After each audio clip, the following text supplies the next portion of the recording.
Hello అండి, అందరికీ నమస్తే. ఈరోజు మనము ఎస్ఏ సోషల్ ఏపీ టెట్లో వచ్చినటువంటి ఎస్ఏ సోషల్లోని ఒక క్వశ్చన్ గురించి తెలుసుకుందామండి. మొఘల్ సామ్రాజ్యంలో అక్బర్ గురించి ఒక క్వశ్చన్ అడిగినాడండి.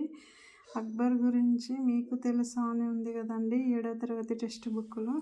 అక్కడ క్వశ్చన్ అడిగినాడండి. చాంద్ బీబీ ఏ ప్రాంతానికి చెందినది అని అడిగినాడండి.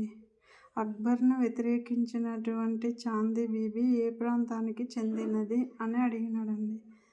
ఇంత పెద్ద లెసన్లో ఏ క్వశ్చన్ అడగకూడదండి. ఇన్ని క్వశ్చన్స్ పెట్టుకొని ఇలా అడిగినాడు. కొత్తగా అనిపించిందండి ఈ క్వశ్చన్.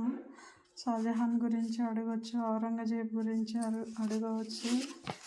అలాగే గొప్ప గొప్ప కట్టడాలు ఉన్నాయండి. ఎర్రకోట, రాజ్మహల్, బులంద్ దర్వాజా, ఇలా విశేషమైన కట్టడాలు మొఘల్ సామ్రాజ్యంలో ఉన్నాయండి. కానీ క్వశ్చన్ మాత్రం విచిత్రంగా చాంద్ బీబీ ఏ ప్రాంతానికి చెందిన మహిళ అని అడిగినాడండి.